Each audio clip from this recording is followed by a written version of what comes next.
Y comenzamos ahora con el capítulo 2. En este capítulo consideraremos los siguientes aspectos. Augusto empadrona al Imperio Romano. El nacimiento de Jesús. Un ángel se lo cuenta a los pastores. Una multitud de las huestes celestiales canta alabanzas a Dios. Cristo es circuncidado. Simeón y Ana profetizan sobre Cristo. Cristo crece en sabiduría. Cristo pregunta a los doctores en el templo y es obediente a sus padres. El capítulo 2 del Evangelio según San Lucas es un cuidadoso relato histórico del nacimiento de Jesús, dando a conocer su relación histórica con el gobierno romano. Aquí vemos el relato sencillo de la visita de los pastores, enlazado con el relato sublime de la visita de las huestes celestiales.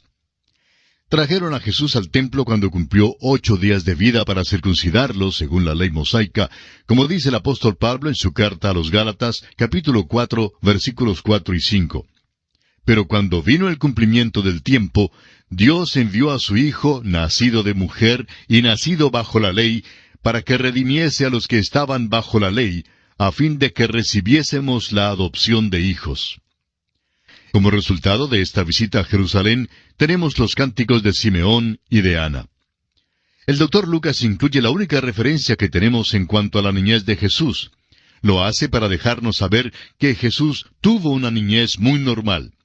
Notemos lo que dice, por ejemplo, el versículo 52 de Lucas capítulo 2, donde leemos: «Y Jesús crecía en sabiduría y en estatura y en gracia para con Dios y los hombres».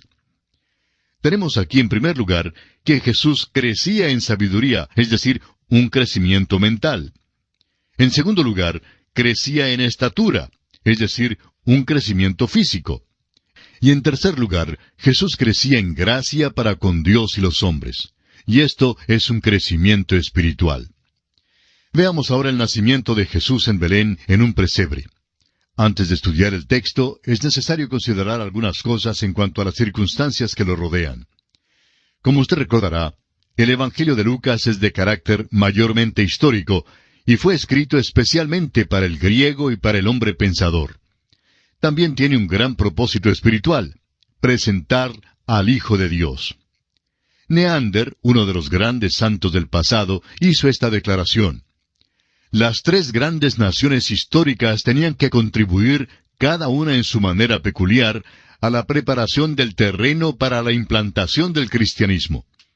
Los judíos con su énfasis sobre lo religioso, los griegos con su desarrollo de las ciencias y del arte, y los romanos como gobernadores del mundo proporcionando el elemento político.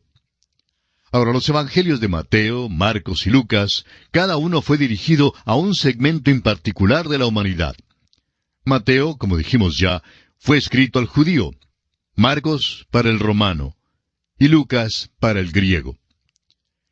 El doctor Gregory escribió: los griegos se distinguen claramente de las otras grandes razas históricas por ciertas características notables. Eran los representantes de la razón y del humanismo en el mundo antiguo.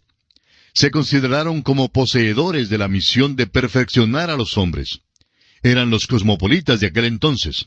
Hicieron sus dioses a la imagen de los hombres, tanto como a su propia imagen, y por eso enlazaron a la cultura humana con una mundanalidad e impiedad absoluta. El apóstol Pablo era el hombre preciso para ir a Atenas e iluminar a los griegos en cuanto a la realidad de su altar al Dios no conocido. El doctor Lucas, gentil, fue con Pablo. Así, la misión de la cultura griega fue evidentemente la preparación para la venida del Señor Jesucristo al mundo. Obligó a los hombres pensadores de aquel entonces a saber y a confesar la insuficiencia de la razón humana, aun en su más perfecto estado de desarrollo, para la liberación y la perfección del género humano. Los dejó esperando y anhelando a alguien que fuese capaz de llevar a cabo esta obra. En el capítulo 2, el doctor Lucas nos da un prefacio y una introducción para luego presentar al Señor Jesucristo desde su nacimiento hasta su muerte, desde su resurrección hasta su ascensión al cielo y la promesa de su segunda venida. El idioma griego llegó entonces a ser un vehículo o medio para divulgar la palabra de Dios. Y Dios utilizó a Alejandro Magno para realizar esto. Hausen dijo en cuanto a Alejandro Magno que recogió las mallas de la red de la civilización que se hallaban en desorden en las orillas de la costa asiática y la extendió por todos los países que atravesó en su maravillosa campaña. El este y el oeste de repente fueron unidos. Las tribus apartadas fueron unidas bajo un gobierno común. Nuevas ciudades fueron construidas como centros de la vida política. Nuevas líneas de comunicación fueron abiertas como canales de actividad comercial. La nueva cultura penetró las cordilleras montañosas de Pisidia y Licaonia. Los ríos Tigris y Éufrates llegaron a ser ríos griegos. El idioma de Atenas se oyó entre las colonias judías de Babilonia, y una Babilonia griega fue construida por el conquistador en Egipto y bautizada con su nombre. Esa fue la ciudad de Alejandría, que todavía lleva este nombre. Ahora tengamos en mente todas estas circunstancias al estudiar juntos el nacimiento de nuestro Señor Jesucristo. Leamos entonces los primeros 2 versículos de este capítulo 2 del Evangelio según San Lucas. Aconteció en aquellos días que se promulgó un edicto de parte de Augusto César que todo el mundo fuese empadronado. Este primer censo se hizo siendo Cirenio gobernador de Siria. Ahora alguien pensará al leer la frase que todo el mundo fuese empadronado, aquí en el versículo 1, que el Imperio Romano estaba empadronando también a los Estados Unidos y a la América Latina. Pero la palabra griega para mundo aquí significa la tierra habitada, y se refiere al mundo civilizado de aquel entonces. Quizá algunos de nosotros tuvimos ascendientes que vivieron en el norte de Europa en aquellos días, pero no estaban incluidos en este empadronamiento, aunque a Augusto César le hubiera gustado empadronar a todo el mundo si hubiera podido lograrlo. Ahora, ¿quién era Augusto César? Era el hijo adoptado de Julio César. En realidad, su nombre era Octaviano y tomó el nombre de César. Creemos que tenía el derecho de tomarlo. Era como el nombre Rolls Royce o Cadillac. Era un nombre que connotaba prestigio. Ahora, el nombre Augusto no era realmente un nombre, sino más bien un título. Cuando el Senado le presentó ciertos títulos como rey, emperador, dictador, etc., no estuvo satisfecho, y fue así como escogió el nombre Augusto. Este nombre tenía un significado religioso y constituía nada menos que un esfuerzo por deificarse y hacerse un dios. No fue por mera casualidad que el doctor Lucas mencionó el nombre de Augusto César. Este hombre firmó un edicto diciendo que todo el mundo, es decir, todo el mundo de aquel entonces, tenía que ser empadronado. El objetivo de este empadronamiento era imponer nuevos impuestos a todos los pueblos del imperio. El César necesitaba más dinero para formar sus ejércitos y mantenerlos en el campo. Deseaba tener dinero para vivir en su lujuria. Fíjese también que este empadronamiento se hizo mientras Cirenio era el gobernador de Siria. Leamos ahora los versículos 3 al 7 de este capítulo 2 de Lucas. E iban todos para ser empadronados, cada uno a su ciudad. Y José subió de Galilea, de la ciudad de Nazaret, a Judea, a la ciudad de David, que se llama Belén, por cuanto era de la casa y familia de David, para ser empadronado con María su mujer, desposada con él, la cual estaba encinta. Y aconteció que estando ellos allí, se cumplieron los días de su alumbramiento. Y dio a luz a su hijo primogénito, y lo envolvió en pañales, y lo acostó en un pesebre, porque no había lugar para ellos en el mesón. José y María salieron de Nazaret de Galilea y fueron hasta Judea, a Belén, la ciudad de David. José fue allá debido a que era de la casa y del linaje de David. Pero, ¿por qué era necesario para María ir también hasta Belén? Porque ella también era del linaje de David. Francamente, tenemos que confesar que nos quedamos emocionados cuando leemos este pasaje, que es tan simple y al mismo tiempo tan exacto históricamente, y además revestido con tanta verdad espiritual. Augusto César fue un hombre que trató de hacerse Dios. Quiso que le adoraran. Promulgó un edicto y causó que una mujer y un hombre, campesinos por decirlo así, que vivían en Nazaret, viajaran hasta Belén para ser empadronados. Aquella mujer estaba llevando al Hijo de Dios, y César causó que se cumpliese la profecía del Antiguo Testamento en cuanto al Mesías que nacería en Belén. Recuerde usted que el profeta Miqueas, en el capítulo 5 de su profecía, versículo 2, dijo: «Pero tú, Belén Efrata, pequeña para estar entre las familias de Judá, de ti me saldrá el que será Señor en Israel, y sus salidas son desde el principio, desde los días de la eternidad». Ninguno le paga impuestos a Augusto César hoy en día, ni le honran. Aquel pequeño bebé, sin embargo, que aún estaba en la matriz de María, él sí que es adorado por muchos. Muchos de nosotros lo llamamos nuestro Salvador. Este es un relato extraordinario. Todo lo que pasó aquí fue arreglado por Dios. Si alguien le hubiera dicho al César: «Espere un momento, pues las mujeres que están por dar a luz tendrán que viajar a fin de que usted reciba sus impuestos», creemos entonces que César hubiera respondido: «No me importan los bebés ni sus madres. Todo lo que me interesa son los impuestos, los ejércitos, el dinero y el lujo». Bueno, todo eso ya ha pasado, incluyendo al mismo César y su imperio. El doctor Lucas, amigo oyente, habla muy claro en este pasaje. ¿Está usted dispuesto a hacerle frente a esto? ¿Sabe lo que él está diciendo aquí? Dice que María le puso pañales a Dios. ¿Le gusta esto? Permítanos decirle que esta es una declaración tremenda. María envolvió en pañales a este pequeño bebé, y este bebé es el Hijo de Dios. Fue en el cumplimiento del tiempo que Dios envió a su Hijo para nacer en Belén. Veamos ahora la recepción de Jesús. Los ángeles anuncian su nacimiento a los pastores. Leamos el versículo 8 de este capítulo 2 de Lucas. Había pastores en la misma región que velaban y guardaban las vigilias de la noche sobre su rebaño. Muchos hacen la pregunta: ¿cuándo nació Jesucristo? Pues no pudo haber sido en lo más inclemente del invierno, o los pastores no habrían estado de noche con las ovejas. En realidad, la fecha de su nacimiento no es lo más importante, así como tampoco lo es el día en que fue crucificado. Las Escrituras no dicen cuándo nació. Lo importante es el hecho de que nació. Las Escrituras no dicen cuándo fue crucificado, pero lo importante es que murió por nuestros pecados. Sí, amigo oyente, Cristo nació y murió por sus pecados y los míos. Y hoy le ofrece a usted vida eterna por medio de su sangre derramada en la cruz del Calvario.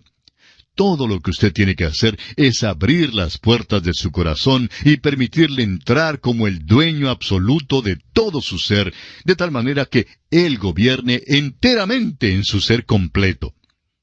Hágalo en esta hora y comience así a disfrutar de la verdadera comunión con Dios. Que el mismo Dios le ayude a dar este paso trascendental que sellará su destino eterno. Continuamos hoy, amigo oyente, considerando el capítulo 2 del Evangelio según San Lucas. Y comenzaremos hoy leyendo los versículos 9 hasta el 11. Y he aquí se les presentó un ángel del Señor, y la gloria del Señor los rodeó de resplandor, y tuvieron gran temor. Pero el ángel les dijo: «No temáis, porque he aquí os doy nuevas de gran gozo, que será para todo el pueblo, que os ha nacido hoy en la ciudad de David un Salvador, que es Cristo el Señor». Es maravilloso ver nacer un bebé en este mundo, y el corazón de uno siempre simpatiza con uno de estos recién nacidos. Fue así, amigo oyente, como Dios entró en el mundo. Pudo haber entrado como entrará cuando venga a la tierra por segunda vez, con poder y gran gloria. Pero en lugar de esto, vino de la manera más débil, vino como un bebé. Jorge MacDonald lo expresó así: «Estaban buscando a un rey para elevarlo a un lugar alto, pero vino como un bebé que hizo llorar a una mujer». Esta fue la manera en que el Salvador escogió venir a este mundo. No puso a un lado su deidad, lo que puso a un lado fue su gloria.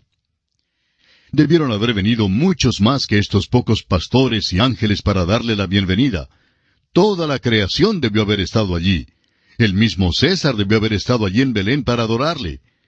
Jesucristo pudo haberle obligado a hacer esto mismo, pero no lo hizo. Leamos ahora el versículo 12 de este capítulo 2 de Lucas. «Esto servirá de señal. Hallaréis al niño envuelto en pañales, acostado en un pesebre». Una vez más, el doctor Lucas nos dice que María le puso pañales al Hijo de Dios. El Hijo de Dios vino a este mundo como un ser humano, y es precisamente por esto que Él se puede compadecer de nuestras debilidades. El escritor a los Hebreos nos dice en el capítulo 4 de su carta, versículo 15, «Porque no tenemos un sumo sacerdote que no pueda compadecerse de nuestras debilidades, sino uno que fue tentado en todo, según nuestra semejanza, pero sin pecado». Dios, amigo oyente, conoce al género humano, le conoce a usted y me conoce a mí. Nos comprende no solo porque Él nos hizo, sino también porque Él vino al mundo como ser humano. Esto significa que podemos saber algo en cuanto a Dios también, porque Él tomó nuestra humanidad. Sigamos adelante ahora con los versículos 13 y 14 de Lucas capítulo 2. «Y repentinamente apareció con el ángel una multitud de las huestes celestiales que alababan a Dios y decían, Gloria a Dios en las alturas, y en la tierra paz, buena voluntad para con los hombres».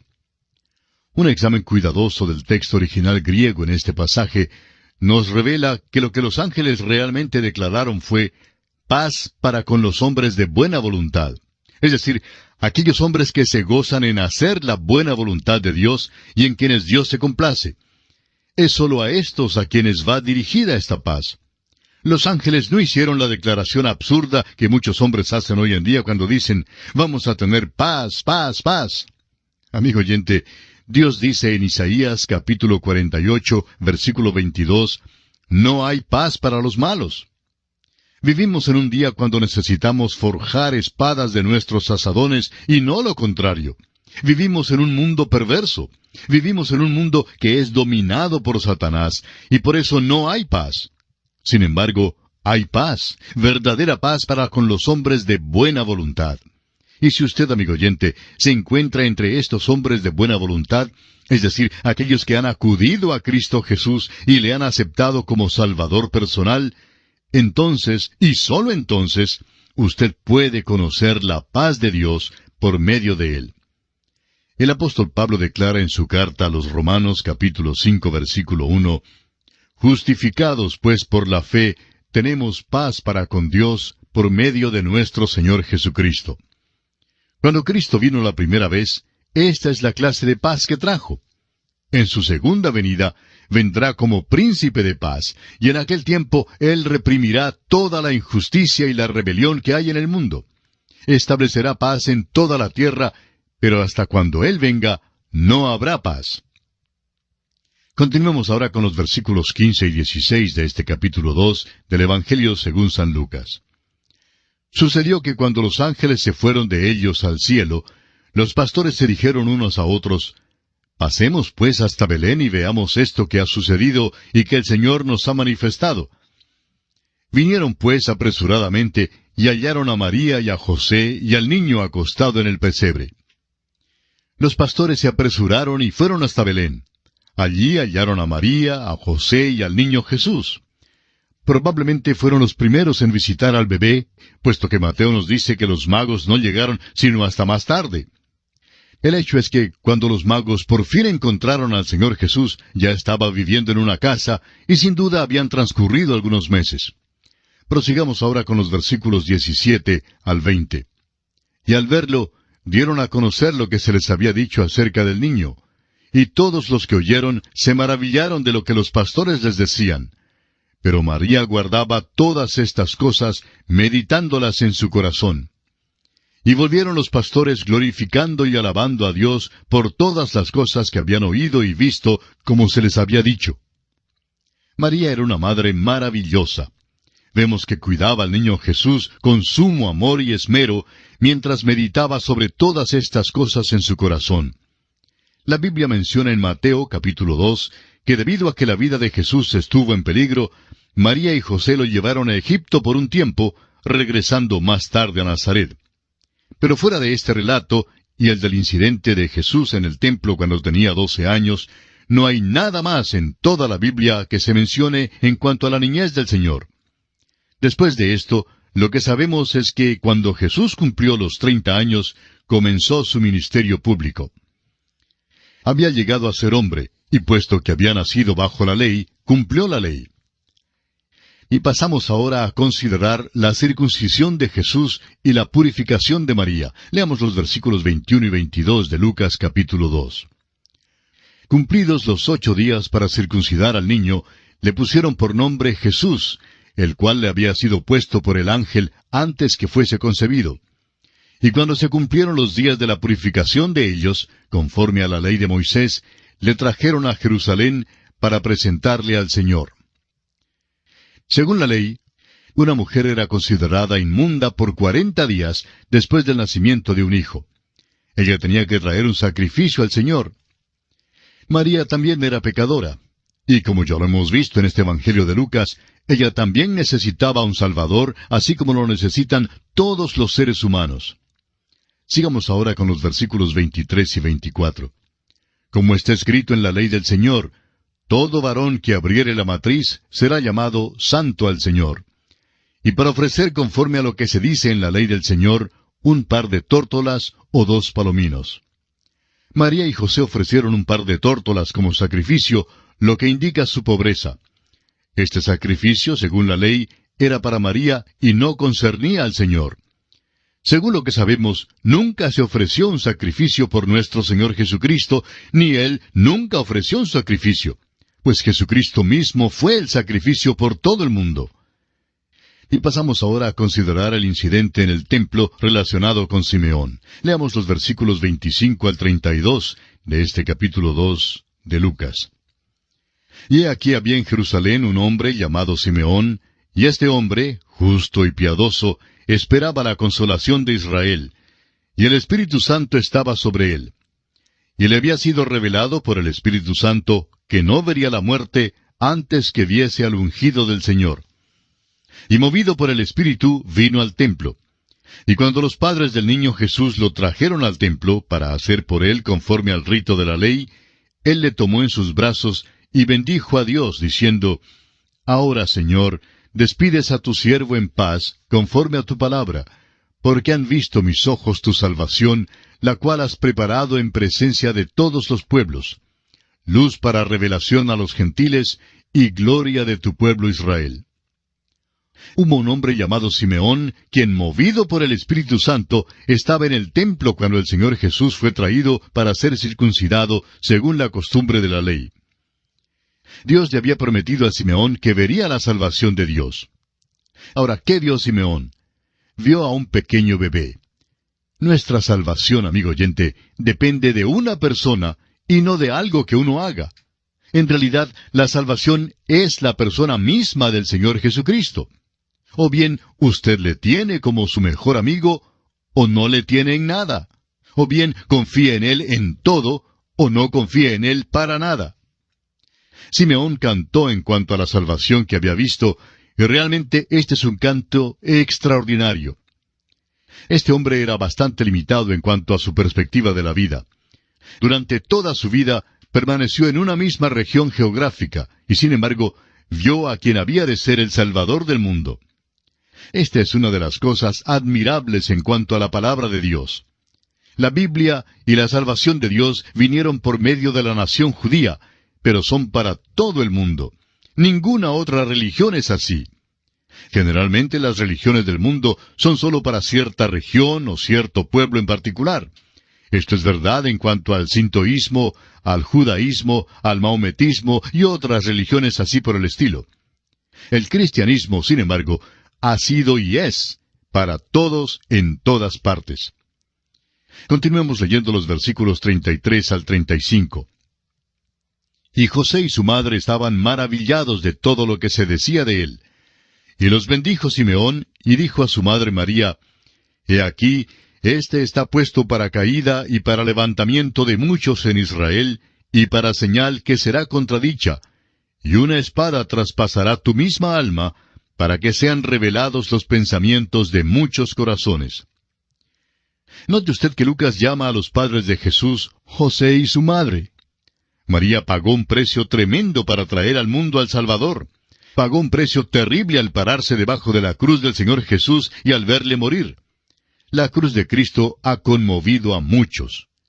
Los artistas famosos la han pintado, los grandes compositores le han dedicado sus obras maestras, y los autores más destacados han escrito con palabras aquellos momentos de sufrimiento. Muchos predicadores han predicado innumerables sermones en cuanto a la cruz. Y aquí creemos que hay un peligro de tratar su muerte de una manera demasiado compasiva, si se me permite la expresión. Cristo no murió, amigo oyente, para atraer la compasión de nadie. Él no quiere su simpatía. Lo único que Él desea es su fe.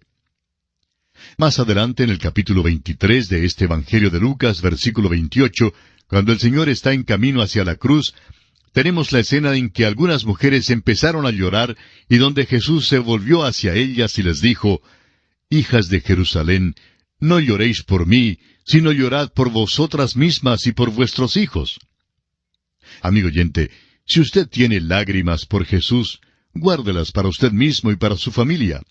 No llore por Él, porque Él no quiere su simpatía. Jesús quiere su fe. Cuando María se paró debajo de aquella cruz y vio morir a Jesús, no sintió compasión. Lo que ella sintió fue angustia.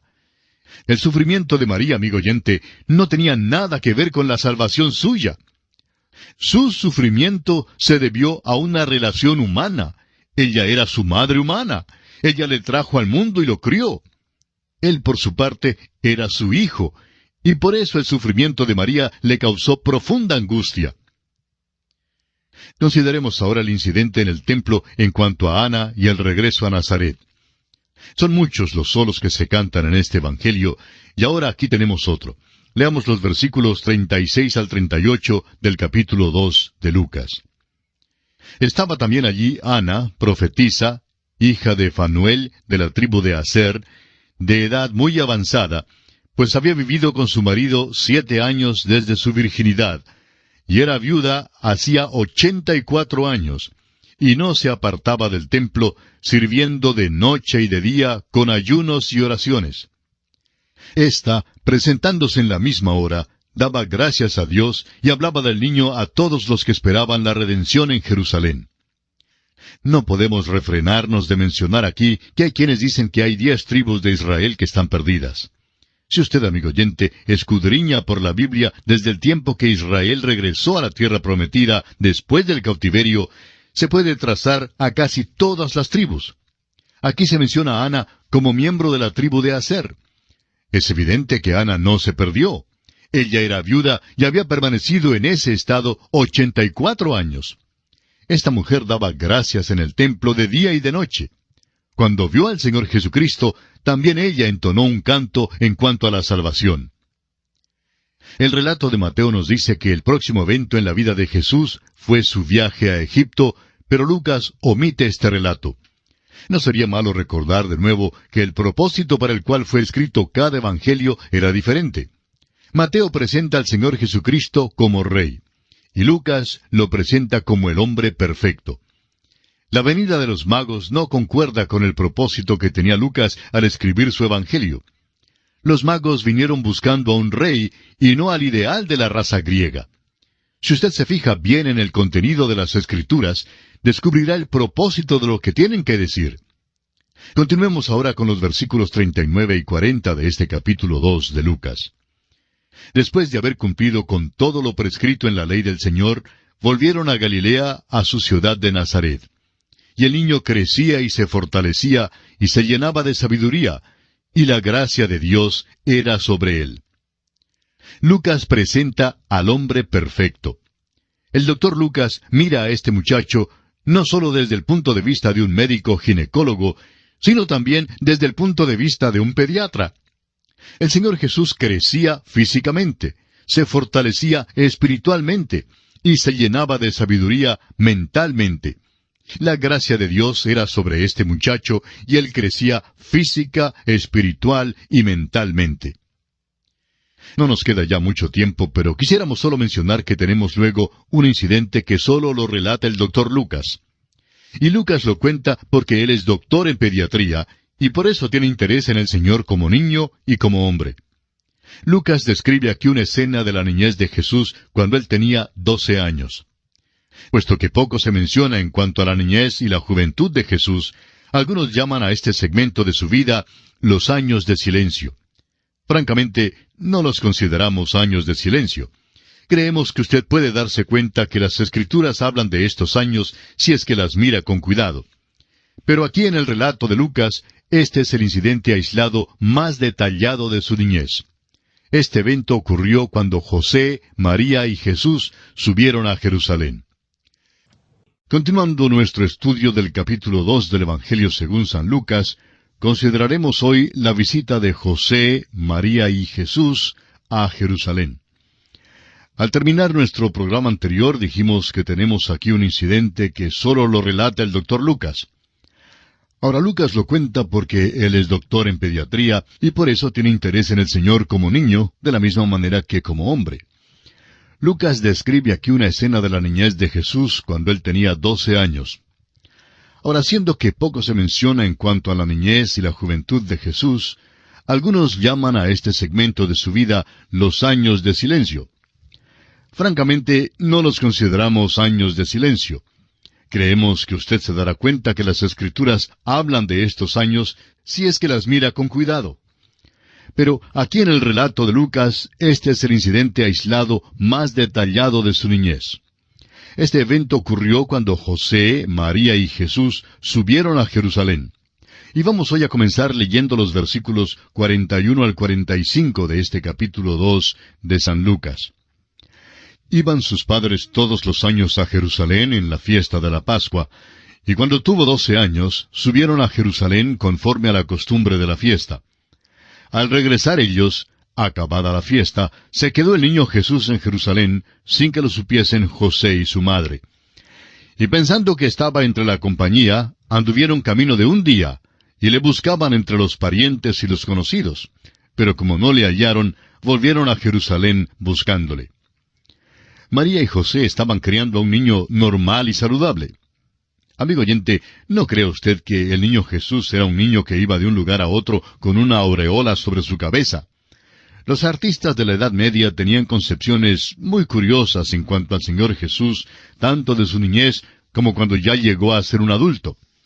No creemos que se veía como ninguna de esas pinturas. En su niñez, Jesús era simplemente un muchacho normal. En aquellos días, acostumbraban viajar en grupos o en compañías, así que cuando llegó la hora de salir de Jerusalén, la compañía se reunió y comenzó su viaje hacia sus hogares. Cuando el grupo con el cual viajaban José, María y Jesús estaba a un día de camino de Jerusalén, José y María notaron la ausencia de Jesús. José probablemente dijo, ¿dónde está Jesús? Y María quizá respondió, yo creía que estaba contigo. Y así pues, lo buscaron entre la multitud con la cual estaban viajando. Cuando descubrieron que no se encontraba por ninguna parte, entonces decidieron regresar a Jerusalén. Buscaron a Jesús durante 3 días. Ahora, ¿dónde cree usted que lo encontraron? Estaba en el templo. Leamos los versículos 46 al 50 de este capítulo 2 de Lucas, que dicen, y aconteció que 3 días después le hallaron en el templo, sentado en medio de los doctores de la ley, oyéndoles y preguntándoles. Y todos los que le oían se maravillaban de su inteligencia y de sus respuestas. Cuando le vieron, se sorprendieron, y le dijo su madre, Hijo, ¿por qué nos has hecho así? He aquí tu padre y yo te hemos buscado con angustia. Entonces él les dijo, ¿por qué me buscabais? ¿No sabíais que en los negocios de mi padre me es necesario estar? Mas ellos no entendieron las palabras que les habló. Cuando María y José por fin encontraron a Jesús en el templo, él estaba parado en medio de los sabios de aquel entonces, escuchándoles y haciéndoles preguntas. Les hacía preguntas que ellos no podían contestar. Mientras que él tenía respuestas claras para todas las preguntas que a él le hacían, y por esto parece que ellos quedaron algo irritados. Jesús tenía solamente 12 años, y sin embargo, él tenía una sabiduría muy superior a sus años. Cuando sus padres le preguntaron por qué les había causado tanta ansiedad, él simplemente les respondió, ¿no sabíais que en los negocios de mi Padre me es necesario estar? El Señor está hablando en cuanto a los negocios de su Padre Celestial, y no en cuanto al trabajo de carpintero que desempeñaba con José en Nazaret. María aquí no comprendía ni apreciaba exactamente quién era, ni lo que su obra involucraba, pero guardaba todas estas cosas en su corazón. Leamos ahora los versículos 51 y 52 de Lucas capítulo 2. Y descendió con ellos y volvió a Nazaret, y estaba sujeto a ellos. y su madre guardaba todas estas cosas en su corazón. Y Jesús crecía en sabiduría y en estatura y en gracia para con Dios y los hombres. Jesús estaba sujeto a sus padres. Ahora esto es interesante a la luz del hecho de que aún hoy en día los niños de 12 años exigen que los escuchemos. Los estudiantes de la universidad también quieren ser escuchados. Dicen que debemos escucharlos. Les hemos escuchado y no les hemos oído decir nada todavía, a pesar de toda la propaganda que se les da en la televisión y en la radio. No creemos que un estudiante de la universidad tenga mucho que decirnos. Todavía, en cambio, le queda mucho que aprender. Su coeficiente intelectual no significa nada. Conocemos a muchos hombres que tienen un doctorado en filosofía y coeficientes de inteligencia muy altos, pero no saben que no deben salir en la lluvia. Esto es importante notar que el Señor Jesús obedecía a sus padres y estaba sujeto a ellos. María se fijó en su conducta y la guardó en su corazón. Ahora, el doctor Lucas también nos da un informe en cuanto a aquellos llamados años de silencio, cuando Jesús crecía y se aproximaba a la edad adulta. Dice Lucas que crecía en sabiduría, es decir, un crecimiento mental, en estatura físicamente, en favor con Dios espiritualmente, y con los hombres socialmente. En toda área el Señor Jesucristo estaba llegando a ser el hombre perfecto. Y aquí, amigo oyente, concluye nuestro estudio del capítulo 2 del Evangelio según San Lucas.